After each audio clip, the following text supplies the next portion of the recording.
All right, so I'm here for my second episode of the podcast of Dustiny. I'm here out front of. I'm here with. Well, first of all, I'm here with my good friend Steve Owens, comedian, Hi, how's it going? good friend, longtime good friend. We're out here sweating our balls off. Yeah. It was my idea to do this. The sun is beating directly down on our faces. Yeah, it's great. I'm wearing a black shirt, so I'm getting most of it. It's all showing up on yours. Yeah, it's all showing up on mine. Gray was not a good choice. But hey, I mean, I'm wearing a 2001 D-backs championship shirt. Well, So there's a whole lot of pride. There's a lot of good luck and pride in that shirt that's going to make you not sweat as much. It's not going to make the D-backs any better, though. They're doing pretty bad. They are doing pretty bad, and on top of that, they have to do it in front of no crowd. Yeah. But we are here in front of the mill, the flour mill, the famous flour mill. Yep. On Mill Avenue in Phoenix, Arizona, or Tempe, Arizona. It's a place I've always wanted to infiltrate. I've always wanted to sneak into. I don't know if you'd want to go in there. It seems like, well, for one, you'd have to want to go in there to break into it. Yeah. And then you're gonna end up with a pretty good amount of tetanus, I'm sure. Yeah. There's probably a lot of heroin needles in there. Oh yeah, I mean, there's probably still some heroin that hasn't been used yet. Smells like yeast. A lot of yeast. Yeah, a lot of yeast. I heard it might have possibly been haunted. Maybe if someone died making bread, which is pretty hilarious. Because I've never heard of anyone dying for making a good sourdough. It's just somebody's working at Subway and. So would you like American cheese or cheddar? Or? They should just make this into a Subway. That'd be so great. Subway would just go through the roof. It would make sense. It would make a lot of sense if the flour mill was turned into. It's no one's really paying attention to it anyway. You might as well just get a 5 for 5. Beautiful historic building into one of the most artisan, or if the most artisan Subway in the country. Yeah. People have the experience of they can go in, see somebody working their ass off making some good bread, paying $5 top notch for good bread, and then it'll still be the least popular spot. Yeah, that's true. Mill. Yeah, because people don't care about this place when they're partying on Mill. The last place that they're thinking about is the bread mill. Yeah, and it's a really solid piece of history too, because this is where everything started within the Tempe area. Was first the guy who Charles Hayden, the guy who actually started this city. He used to run a river running a river crossing business. So there used to be a river down here. Okay. And then he would help people go across the river, and then he created the flour. This one's the third one. They failed twice because the others burned down, but they finally got it right. Yeah. With the third pig, and just it started this whole thing where this was the hub of what would be Tempe. Mill Ave from here was pretty much the main street. Yeah. Of everything. So you can thank that one dude for pretty much making the city. Yeah. Just from this one little flour mill. Yeah. Yeah, and this is we're right in the area where me and you have done a lot of stand up together. Yeah. Whether it's open mics or small little shows that we've put on or our friends have put on. Right. There's we got Ashwin. I don't know where he came from, but he found a chair that I assumed old homeless people used for sex at one point. I think it's ripped apart. Ashwin's just gonna be the guy sitting and eating food. There's only 2 mics. He's just gonna be here sitting eating. You're pretty much you're like the Hannibal Buress of the podcast right now, just doing random shit. Yeah. How is that? Is it good? It's actually a deconstructed baked potato. He says it's good, and a really good deconstructed. I don't know if you guys can hear him, but he said it's a very good deconstructed potato. He didn't bring enough for everybody. Yeah. He's just gonna sit here and eat and make us feel hungry. I mean, I'm good. You can. Is it good though? Is it delicious? Man, that bowl of really hot beans just makes me sweat right now. Yeah. This is going to be an aftermath of this. There's there's Spinelli's right over there on right down the street from here. Right. That's an open mic that was not so fun to do. Because people who were there just didn't care about who was on stage at all. It's kind of like they're eating their pizza and then we're interrupting their dinner. I mean, if you're not funny, you're interrupting them. Yeah, but if you're making them laugh, they're like, "Oh, this is great." Yeah, true. You'd have to be, saying something amazingly funny up there to get their attention, I think. Right. Or also you're just kind of like the guy trying to make it in a pizza shop in Tempe. Yeah. I remember one night the manager was actually yelling at all of the open micers from the back, arguing with all the open micers, every single one pretty much shouting from the back, "No, you're wrong about that." Like, or saying just like, he hated the open mic the most, the manager of the place. Yeah. Yeah, it's like that. Most mics don't last long when the manager is the one that just hates it the most. Like everyone's trying to eat their pizza, having a good time, but the manager is just the one like, why did I let this happen? Yeah.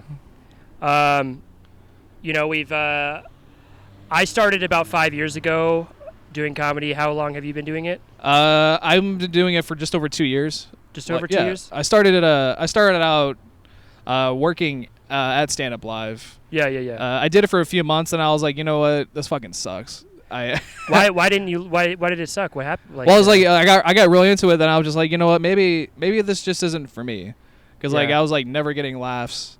Like I was always tanking. I'm like, I don't know what I'm doing wrong. Yeah. And I was like, you know what, I think I'm just gonna lay off for a little bit, and then I got back into it. Like because of a few friends that worked there and like other open comedians that I met.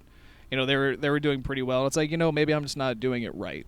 You're talking about not doing stand-up right, or not working at stand-up? Oh, no, doing like stand-up. I thought I should have clarified that. Okay, I thought you were saying that. No, I've been working there. I worked there for like 4 years. Okay. Like before everything shut down. Like, but like doing actual stand-up, because like it's so easy. Because you were getting spots there, right? Because you worked there, right? I mean, that's not always the case. Okay. So like when you work in a comedy club, sometimes there's managers that like that to happen. Like if there's a comedian that's working there, they want to be able to like give them the opportunities that they are able to.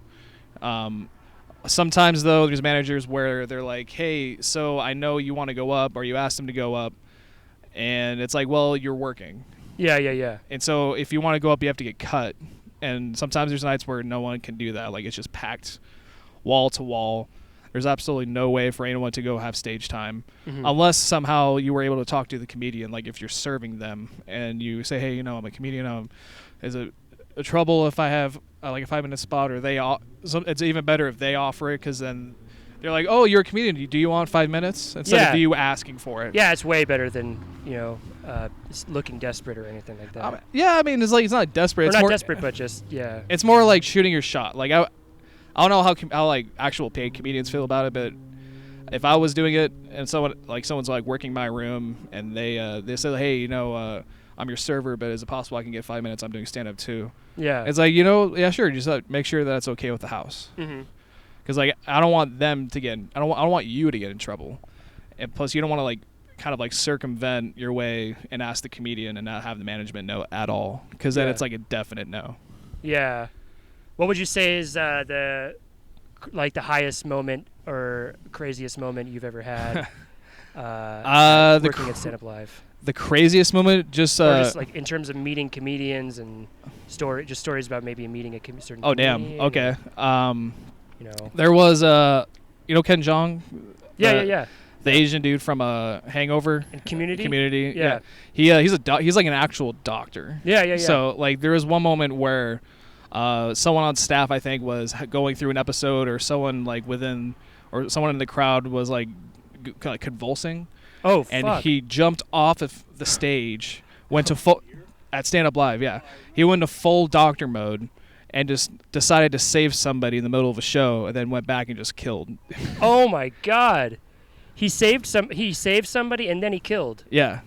So it's kind of like an opposite thing that. Oh, dude, it was like probably like the most amazing thing of it. Like I never seen someone save somebody and then just kill an entire room by himself at the same time. Did he like riff on it afterwards? Like, oh yeah. Yeah. It's like no big deal. I'm a doctor. Yeah. Like Yeah, and it's crazy because it's not just a character. He literally was Yeah, a he doctor that was able to save someone's life in the middle of his set. Yeah, exactly. It's like it makes you wonder, like, should I learn CPR as a comedian just in case? Yeah, just like you get more stage time if Yeah. if you have that on hand, you know. Yeah. I noticed that you went to ASU. What did you study at ASU? I studied sustainability. Okay. Which is something that most people ask about, but no one can really explain what it is. It's like Okay. it's like basically what it is like you try to work maybe as like a consultant or like kind of like know how businesses, corporations, and whatnot impact environment, Mhm. like the environment, like through like emissions or energy or social practices, trash, waste, things like that. So you kind of like go in and like consult like how to make them more sustainable, but it's also like there's a lot of other things to it too. Like I minored in like protected areas, so like being like a park ranger, Yeah. you have to have a degree for that. Yeah. So I thought that that'd be pretty cool. Spend $80,000, become a ranger, get paid shit, Yeah. but you get to walk around and be a badass. And, like, Yeah. like wrestle bears and whatnot. You know? that can mean two different things. But no, obviously that's the Oh yeah, cooler one. I mean, honestly, like if you wanted to start an orgy, like Yeah. a gay orgy as a ranger, you could. You have the authority to do that. Yeah. You could absolutely do that. Yeah. What are they to do? Tell you no? Yeah. It's like Yes. that sounded very Epstein-like. That was not good. No. Yeah. No. It's fine. I think we know what you mean. Oh yeah, Yeah, I hope so. Yeah. So as of right now, we can't do comedy. There is only, as I know, in Arizona where I'm at, right where we're at, you know, the only place is one place pretty much was just El Churro Hipster. Yeah, El Charo Hipster. Shout Noah- out to El Charo. Yeah, Like, Noah Flores. Noah Flores. Yeah, he's like one of the like still open. Thank God. It's like Yeah. with everything going on, like it could have been shut down, but it didn't. It's like one of the best Mexican food places you can have like in the city, Yeah. and also a pretty good mic too. Yeah, it's Like- good. It's last time I was there, I had a little thing happen. What happened?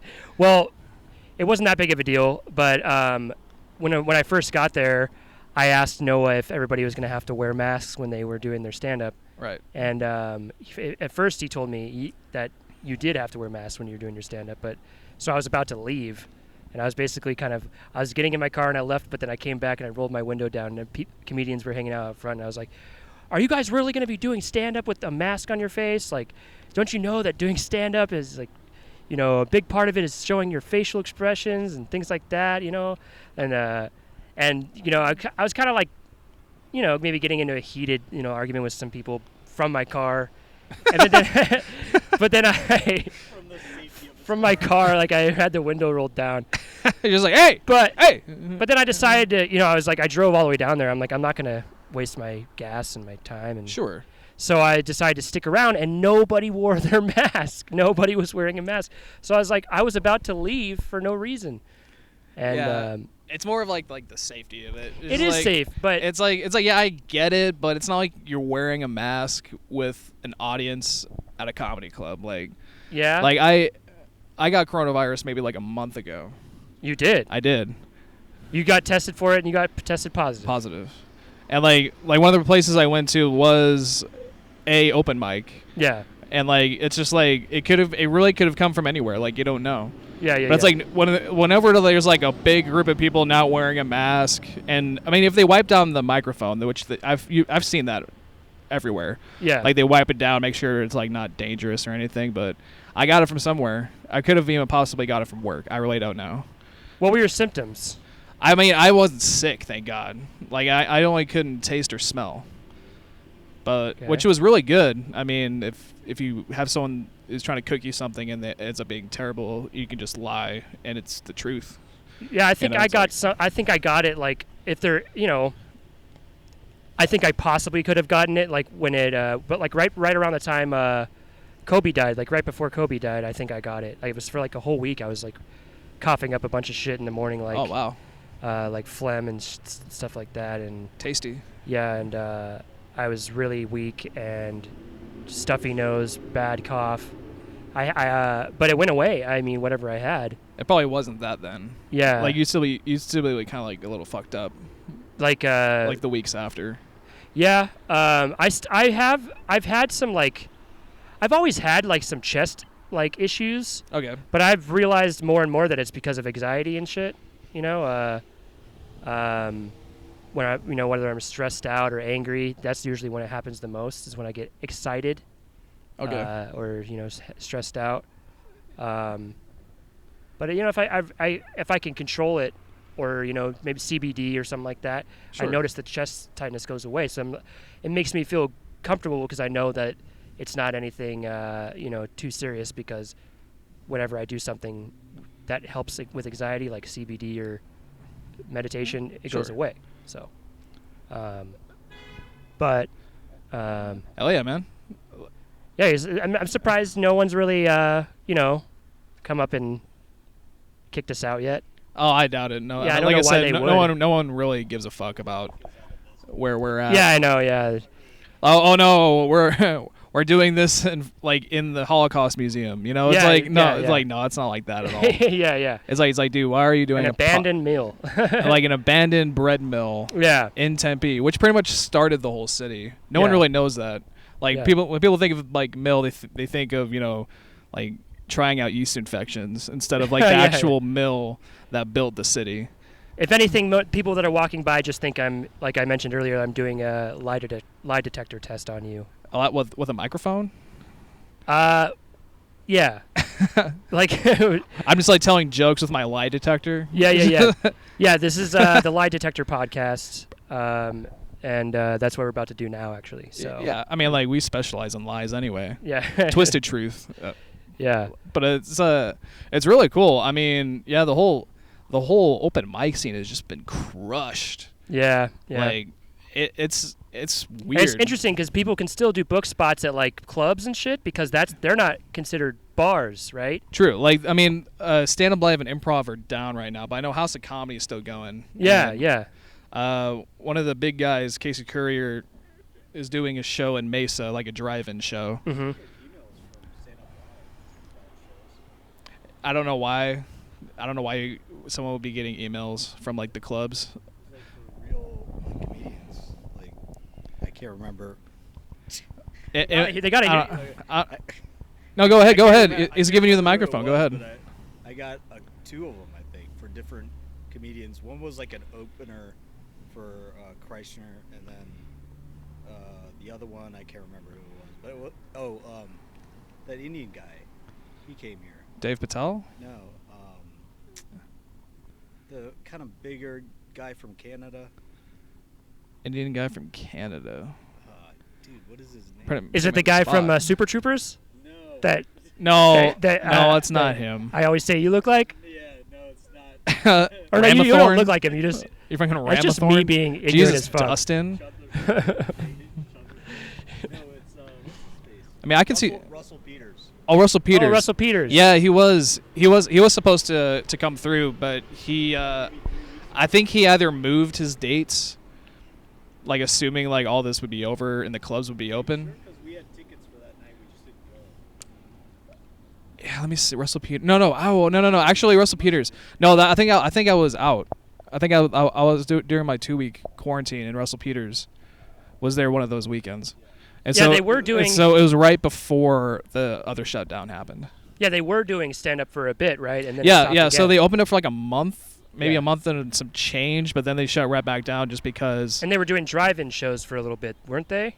Not or the no? clubs. Okay. Not the clubs. It was definitely more of like someone like organizing one, like how Casey's doing it. Mm-hmm. Like he's bringing down Chappelle Lacey from LA, like coming down to like do a drive-in show with other great comedians that started here. Yeah. I think Anwar Newton's on that show too, Yeah.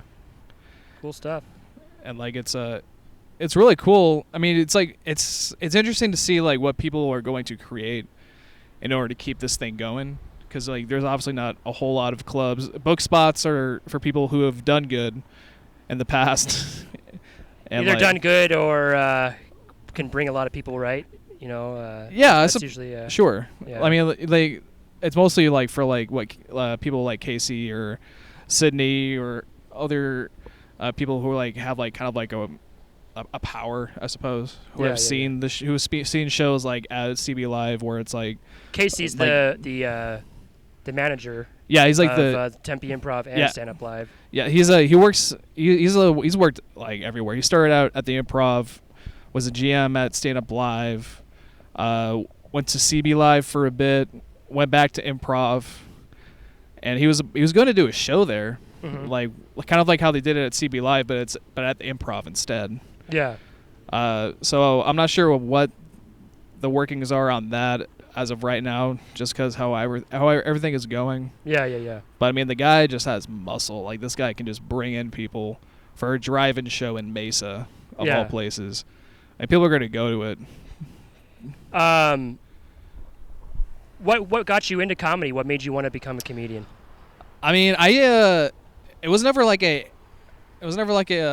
long life term goal ever. Like, I've always like watched, like, you know, Chappelle, Carlin, Ron White is one of my favorites, Norm Macdonald, like when I was like a kid, like in high school. But I was like, oh, it'd be pretty cool to do stand up, but I don't know if I'd ever want to do it. Yeah. And then working at the club, like, you start like seeing it, like, shows every weekend, starting to learn how all this stuff works, and then people that you work with are doing it, and then they're really good at it. They start doing well, and then it's like, well, maybe I should try it out. And then, like, you start getting it. You eat shit like your first, like, just like everybody else, 200 sets. Yeah. And it's like knowing that you had the balls to get up there. Yeah. And like, just even if you're eating shit, just like you get some laughs. You don't know why you're getting the laughs, but you're getting them, and then you start figuring out down the road, like, you know, okay, I'm funny in these ways. I'm starting to get like what is funny, like timing and words you use, and like how you like and how you tell those things. And the way of finding that out is by doing it. Is just by doing it and going to open mics and doing it yourself, not taking a class, or, you know, like I feel like improv comedy classes, like, and sketch comedy classes are necessary, but stand up, it's a journey that you have to take on your own, and you have to learn it yourself, because that's how you're going to be able to, you know, have, you know, character and personality on stage, is by, you know, finding out what doesn't work and not following somebody else's philosophy or approach, you know. Right. And it's like it's almost exactly like music in a way, where it's like you try to emulate your heroes, and kind of like do what they do, and then figuring out, oh, well, I can't really do that because it's not like your own thing. So you kind of have to like figure out like your own flavor within the melting pot of comedy, and taking all these different little snippets of, like, you know, how did they do it, like what does it look like in how you say something versus what you say, or like the timing of when you say something versus what you say, like how all that like kind of like creates the character or the show, like, for you. And it's like it's really interesting to see that too. Like, when we're working at a comedy club, like, you're working your ass off, but like you get to like listen to all this stuff while you're working. You can hear it, you know, and like you learn from it too. But it's like also like when you work at a comedy club, it feels like sometimes like, oh, I had this really good joke that I thought of, and then you start writing it, and I'm like, it's like, oh wait, this was someone else's joke that they told maybe like a month or two ago, and because like everything just blends together really easily. It's like you it's in your memory, and you don't really realize that you're kind of just like writing down what you've heard. Like because you enjoyed it so much, and it kind of stays in your head for a second. Like one of the jokes that I want, I realized, like, oh, this is so good, but then I forgot who the comedian was that said it, but he was talking about trans people and like seeing some trans woman's dick through a sundress. Okay. And I was like, oh, I mean, I have a sister that transitioned, like my brother into my sister like 2 or 3 years ago, and I was like thinking about like, how can I make some good dick jokes about my sister? And it's isn't there a joke that you have about your sister having a party for her? It's like a something party, like a gender reveal party. Is that you? No, I don't think that was me. Somebody. That was someone else. Why are you looking at me? Who was that? But that's exactly what I'm saying. Like, it's like, oh, well, maybe I made a joke about that, but it's like, wait, I don't think I've ever made a joke about a gender reveal. Okay, yeah. It was somebody that just like said, like, I remember them saying at the woodshed, I think, like, my sister had a gender reveal party recently, and Fuck. But I guess it that wasn't a long you, time so ago. Let's move along from that then. I mean, it's all good. It's just like Yeah. but like I said, man, it's like it's really a weird time to try to be like a self-starting artist of any kind. Yeah, there's really. comedians right now who have never performed live. They've only just performed on Zoom. Right. So they don't know. They have like no idea what it's like to like have people look at you in the face. Yeah. And be like, it's like Playing poker online. it just Yeah, it's like playing they're poker playing online. solitaire online. It's like, oh, that was funny. Casinos and they get crushed. Yeah. Like, it's almost kind of like how kids these days, like there's kids that are born into the world right now where everybody's wearing masks and they didn't get to live a life where there was no masks. I suppose. I mean, like, they probably are figuring out, it's like, wait, is this what life is like? People Yeah. are just wearing, like, what did we do to the planet that all of us have to wear masks now? Yeah, exactly. Yeah. It's like, Generation's gonna grow up with like mass games. Yeah. it's like kind of like growing up. Like, I was like 8 years old and I saw like 9/11 happen on TV. I didn't even understand what was going on. I'm like, it's like there's buildings on fire. Yeah, I was in like in class when it happened. It was crazy. Yeah. I thought the end of the world was happening. It felt scary for some Yeah. reason. Like, it was like they canceled class. I don't know. I was just happy that class was not happening. But like seeing like these two towers like just burning down, like seeing planes crash into them, I was like, what? Like, Yeah. this is real? This happens? Yeah. In life, really? Yeah. Like, just being an adult, like having full comprehension of your surroundings at that point, like if that happened right now, I'd be like, what the fuck is going on? Like, we're gonna die. Like, I didn't realize how it was like a terrorist attack until I heard my mom going, "Those motherfuckers," and I was just like, "Oh my." Automatically knew. Those motherfuckers. Well, I didn't say Middle Easterners. I said I realized that it was a terrorist attack. Yeah. Hey, Ashwin, just because I said terrorist attack doesn't mean it's Middle Easterners, okay? No, but for people like connect terrorists with Middle Eastern people. Hey, I didn't connect her. Like, only because of after like after 9/11. Before then, it was just like people who sold you like shitty watches at like a drugstore somewhere. Can you do me a favor and check to see if it's still rolling? Not that they, I really not that, hope it not is. that only Middle Eastern people sell shitty watches at drugstores. But Is it still like this? It's just on still? Okay, Yeah, it's good. still on. And there's the red recording buttons going. But yeah, so I'm trying to get back into flow here. Well, edit this out. Yeah. It would be a cornerstone of like your podcast. Be like, is it on? Yeah, Is it working? Yeah, true. You can take a little break, kind of. There's So yeah, there's a lot of things going on right now.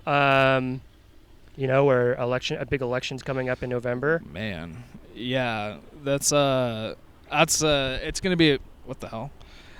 A bee just almost flew into my fucking crotch, but it would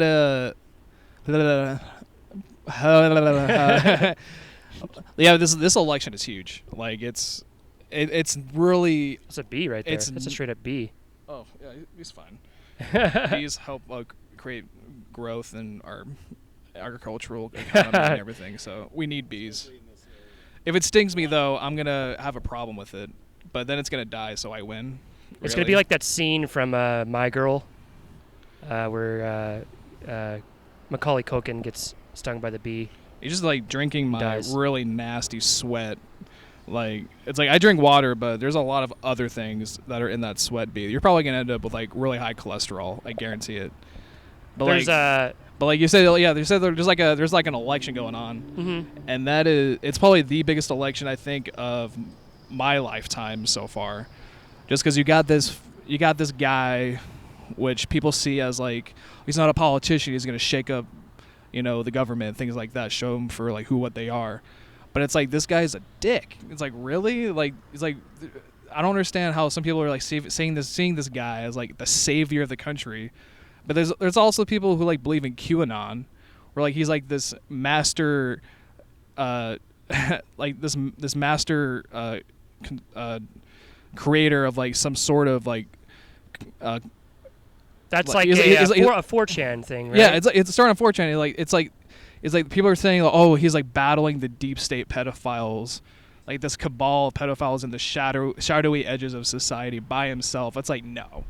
But don't you think it's the other side's kind of doing that, making it seem like, kind of blowing COVID-19 a little bit out of proportion, making it seem like we need to get Trump out of office because he's the one that's causing all of this and he's killing everybody and he's making, this is the reason why we need to get him out because everything is fucked up because of Donald Trump. I mean, it's fair to say that the media does demonize. Like it's very easy for the media to like demonize, like political candidates for sure. But I mean, the guy's the president. Like despite whatever advice he got, like just knowing like how independent he likes to run things, he's like, I'm gonna do it if no one else will. He could have prevented this whole thing by having mandates, quarantine, stay inside, don't let it spread, whatever, get testing out as soon as possible.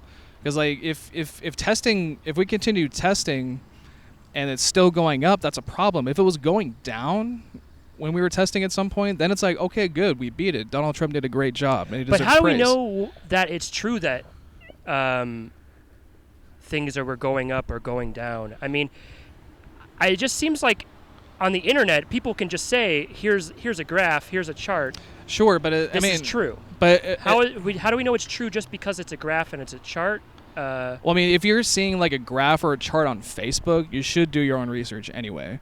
Because like it's because it's getting their information because it's really easy to just post something, put it into a context, and then have that be what you want it to be. I mean, the CDC isn't just like some organization that is running a Ponzi scheme to inflate numbers to make money for the people at the top. Because I mean, for one, the economy is going down the fucking shitter. People are dying from this. I know a few people who have died from this. There's records of people dying of any age from this virus. People are out of work. Unemployment is at the most it's ever been. The GDP has gone down the most ever, even through like the Great Depression era. It's like you have to look. You would have to do so much work to fabricate all of this stuff just to make it seem like it's worse than it is, because it's not. The danger is not, even if you want to have like to argue like, oh well, there's more people that died from the flu than this, but it's like, well, that's not the danger of it. The danger of it is like, if you can have it and not even show symptoms, and then you pass it along to 10 other people, which could be your parents or people that are older or someone in your circle, then they get sick or they don't show symptoms, and then they spread it to more people, then those people could get sick or die. When did we ever hear about things about people being asymptomatic before this? Was there ever a time where people were asymptomatic of things and we didn't know about it? Yeah, I mean, being asymptomatic isn't like a new thing. Like if you're asymptomatic, it just means like the virus cells or bacteria hide within your immune system, so your body doesn't pick it up, and that can happen with anything. And like it's just like a strain of SARS. Like SARS has been around forever. Well, I'm not gonna say like that I know what I'm talking about when it comes to viruses or diseases or anything like that, but just the whole asymptomatic thing with COVID-19, I'm also not gonna say this is true what I'm saying, but this is what it seemed like. Okay. It seemed like the whole asymptomatic thing is just a way for people who are trying to control this whole thing to cover all of their bases. And how so? Like what basis? By saying basically, if someone says, well, what about me? I don't feel sick. I'm not sick. I don't have any symptoms. Then someone can use the asymptomatic thing as just, well, you can be asymptomatic, so there's that. You know, it doesn't matter if you don't show symptoms. Epidemiologists that have been following this the whole way through, and they create these models that kind of can tell you, well, based off of different behaviors, how many people are dying, what's the positivity rate, all that stuff. So you can actually say, if we had done social distancing, face masks, and contact tracing, we would have saved a lot more lives. Like the same people who are tracking it and making the next prediction, that's what they're saying, right? So the whole thing, it's obviously politicized, because you can even go to a decision that's been raised within the last day or two, where the CDC is now recommending that if you do come into contact with somebody COVID positive, you don't need a COVID test, which you can ask any doctor. That doesn't make any sense, because that's how you contact trace. So clearly Trump has influenced CDC, and it's not even really unthinkable, because that's kind of what he does. He goes around destroying like institutions that keep us safe as a democracy too, you know? So it's like a pattern of behavior. Sure. I mean, it's All also right, Ashwin, you can leave now. Get the fuck out of here. I mean, Just kidding. I don't think Trump is like an evil guy. He's not evil. It's not like he's out to get us, like some Palpatine-ish character who's devising these extremely complex plots in the shadows. But he's a bad leader. Like, I just think people like to use him as a scapegoat. But it's one thing to.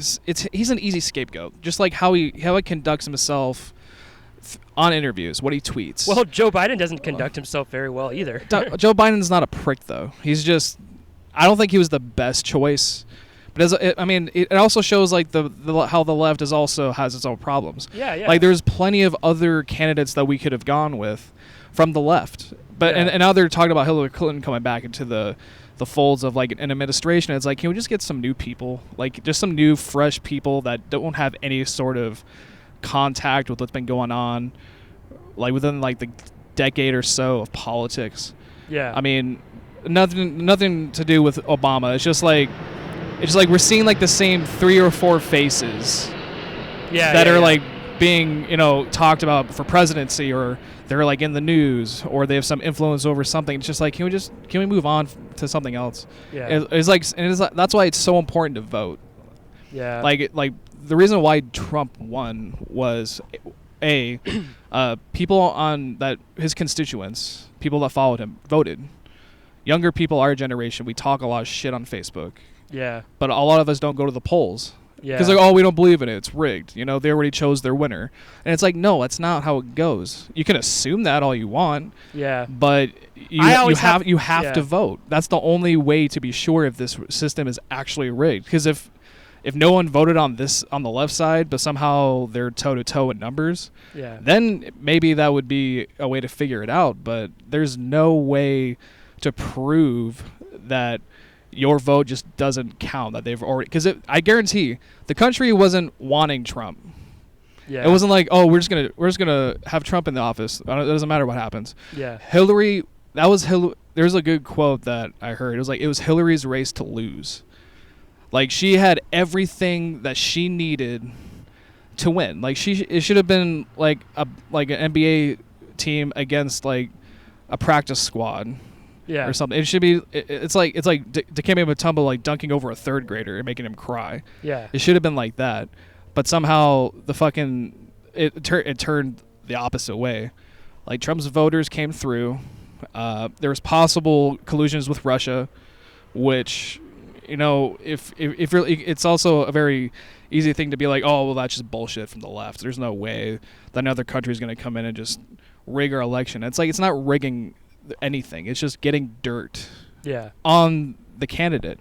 And that's what he did with Ukraine, trying to get dirt on the Bidens. And Ukraine was like saying, we need help with Russia and all that. It's like, okay, well, if the only way I'm going to do that is if you dig up dirt on my political opponent, and then I'll send aid to you to combat Russia and whatever war is going on with you guys. And there's proof of that. Like, it's not like it's It's not like this is just all gang saying and like trying to get this guy up because we don't like him.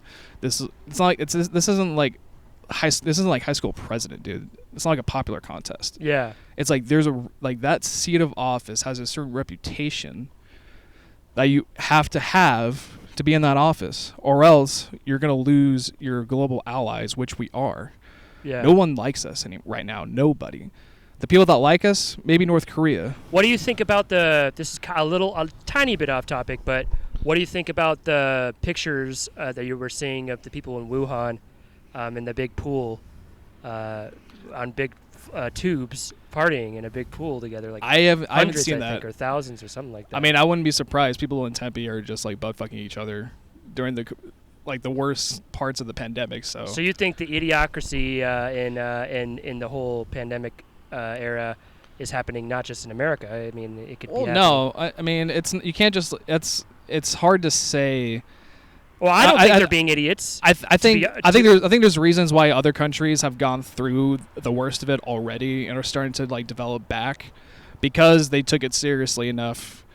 And even if it comes back like maybe in with ups and downs, it's not going to come back with such a force that they have to shut down the entire country again. What do you think is going to happen when the election happens? What do you think is going to happen if Donald Trump wins? What do you think is going to happen if Joe Biden wins? I think we already know what's going to happen, right? I don't know. That's what Joe Biden said he wants to make a national mask. Well, this is what makes it so interesting is things that are happening before the election even started. So the thing with the Postal Service. Like he was talking about slowing down the Postal Service. I think they're a good band, and I think they should come back. I think that the guy from that's probably like the thousandth joke Cutie. I've heard. Like that's you're talking about. Not like the indie band I know, that everyone seems to love. I know that's a hacky thing. I bet so many people have used the. Postal Service. Oh, it's my favorite band. Dude. Yeah. It's like, oh, dude. Hey, but the way that my little twist on it, right, in conversation, I was like, hey, I love that band. Hey, I'm gonna do something original on Facebook and reference Postal Service again. It's just like it's. Ben Gibbard, Death Cab for Cutie. Sorry. Okay. God damn it. Okay, 5 for Fighting. I know references, all right? I'm hip. The PA System, all that good stuff. No. There should be a band called the PA System. That'd be a pretty good indie band. Yeah, that sounds like a high school rock band, like a garage rock band, like the PA Systems. We're the PA System. PA Systems. Talk about how my dick doesn't get hard, but it should be. Things like that, Yeah. like angst. Anyways, I'm tired of taking Zoom high school online. I want to sing about it. I want to play guitar about it in my dad's garage. Joe Biden and Trump. Yeah, let's go back to that. I think there's things that are going to happen before the election starts. So that's going to cause a bit of a fiasco if it hasn't already. If Trump wins again, which there's a definite possibility that he will, just for the fact that he was the complete underdog in the 2016 election and he won to everybody's surprise. If he wins, it's gonna be very polarizing. The people that are for Trump are gonna be like, yes, we're taking back the country, we're gonna save it. He's gonna do so much more than what he has already done. And there's people on the other side where it's like, what the fuck did he do to win this? Yeah. Like, I don't think there's even if he won somehow by complete merit, there's gonna be people that's like, what the fuck did he do to make this happen? Did Russia come in again? Is there some sort of plot or scheme that he did? There's a way that he kind of like restricted voting for voters. Like if it's all mail-in, maybe he did something with the mail-in, even though he's the one saying that mail-in voting is so corrupt, which it's not. There's no statistical proof that mail-in voting has ever been corrupt. But don't you think it might seem corrupt if you are only able to vote through mail and you don't have the option to go to the polling location? I think that's a fear. It's more of a fear than anything, especially with nowadays, like people going to a poll place and being kind of like not wanting to be around people because of the virus. So a lot of people think that they're trying to do vote-in or absentee voting. What's it called? I mean, mail-in voting. They're trying to. The reason why everything's happening right now in society is because they want to have everybody forced to I think that's a mail-in that's vote. a conspiracy theory, perhaps. Yeah. It's very, especially we can go into that a little bit.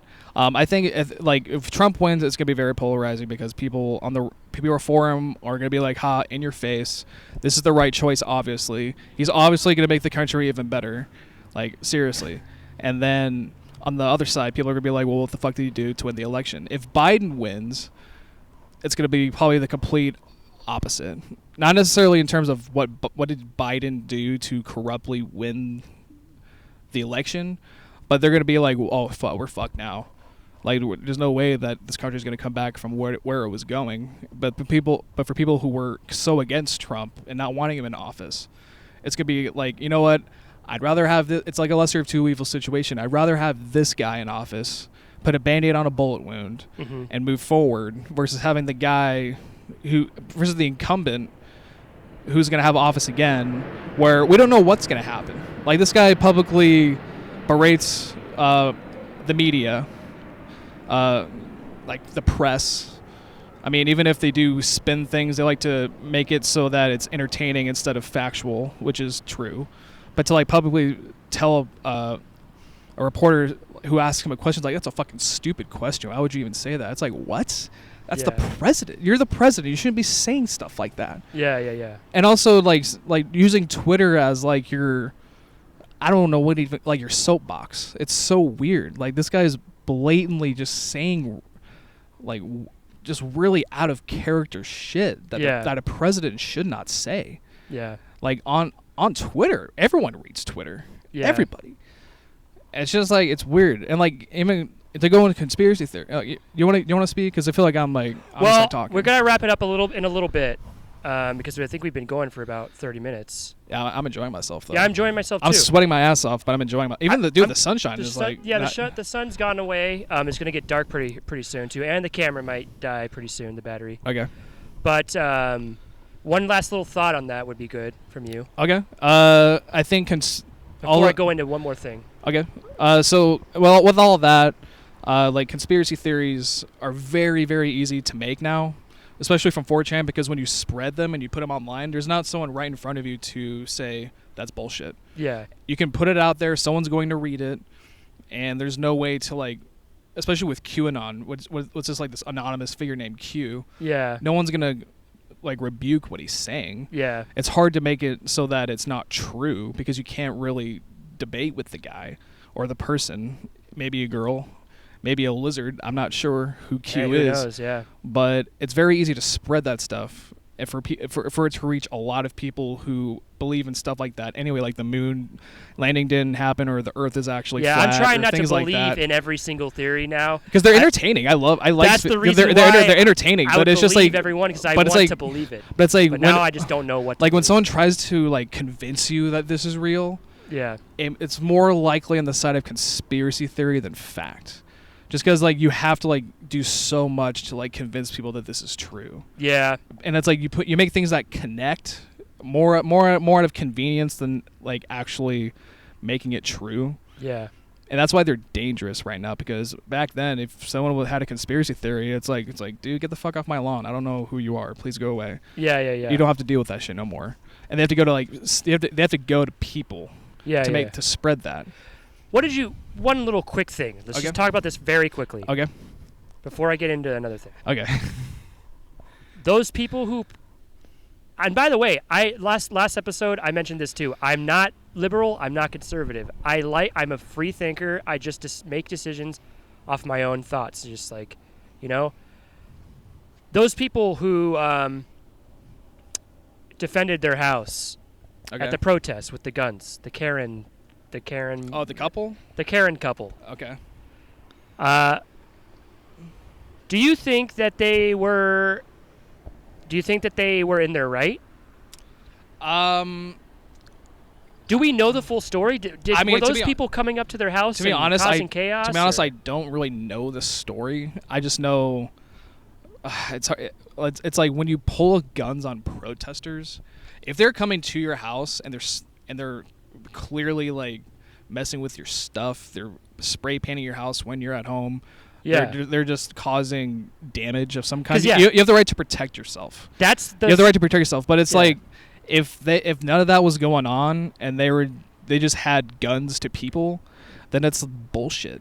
Yeah. It's like what? It's like for and what? It's like you're being a little too much. Yeah. It's like no one's going to kill you. Yeah. No one's gonna fucking kill you. They're being during like a protest. trigger happy. Yeah, if people just started dying, like if people just went into people's houses and started murdering them profusely. But if there was something that we didn't know, that we didn't see in the media or see in the video or anything, like something happened to make them come out, like if they were coming up and doing some damage or something, I would understand, right? But I also agree with you, like if they're just coming up and just stepping 1 foot on their lawn or something, and there's being a little too much. But it's just like when it takes to pull a gun on somebody. Yeah, it shows what like they're like. It's like even if you're about to get in a fist fight, you don't fucking pull a gun on somebody. Yeah, and that's even. But it's not like they're going up to them and just like starting to. It's not like a mob of people are coming in to beat the shit out of every single person they see who doesn't go their way. Yeah. Which happens. Like people do have the right to frickin' It's protest. unfortunate that happens, that people beat the shit out of somebody because they don't agree with them. I think they're just being immature and you can't really handle what someone else has to say. Yeah. But I mean, not really knowing the full story, quite honestly, it's all speculative to me. There's a lot of stuff that's very speculative. But it's really easy to go down that road. What really happened? What actually happened? You start digging deeper and deeper, and maybe you start making connections that really are more convenient than they are, and then you start making conspiracy theories, which is what happens. Yeah. Like it's very unless you were there. Well, I mean, obviously, if they were in the wrong, they're in the wrong due to like what you can read online. But if you start making connections of like what actually happened, then it's like it's all speculation. You can't just go off of that and then have a point, you know. But yeah, so okay, that's we talked about some good stuff. I wanted to get your top 5 favorite movies. We rolling still? Does it show the battery at the top right? Something like time limit at the top right. It's fine. All right. So your top five favorite movies. Man, I did my top 5 the last episode. Okay. And here's the thing: it doesn't have to be like exact.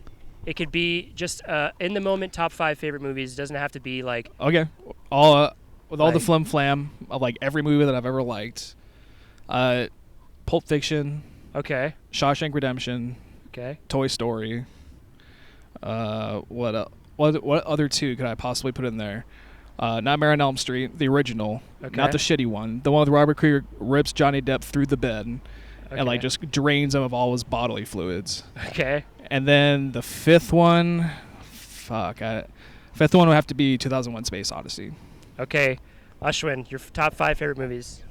I don't know. This is like pretty hard. It doesn't have to be like a very serious, like think about it too hard. It could just be in the moment, like things that you really, really like. Top 5. Fear and Loathing. That's a good one. Matrix. Oh, I forgot about that one. It's a good one. I actually really liked Inception too. Yeah. Big Lebowski.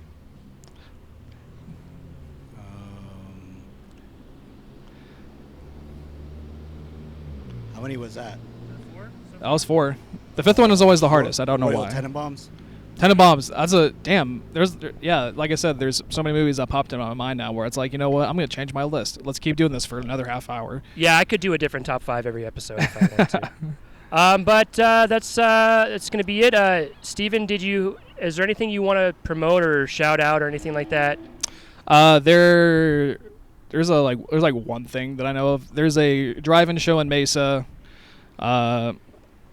I forgot what the day or the time is, so it's not very helpful. Casey's putting it on. Casey's putting it on. You find it on Facebook. It's pretty easy. Chappelle Lacey's going to be on it. Anwar Noon's going to be on it. So if you look up those 2 guys and you find a show that's a drive-in show in Mesa, it'll be pretty easy to find.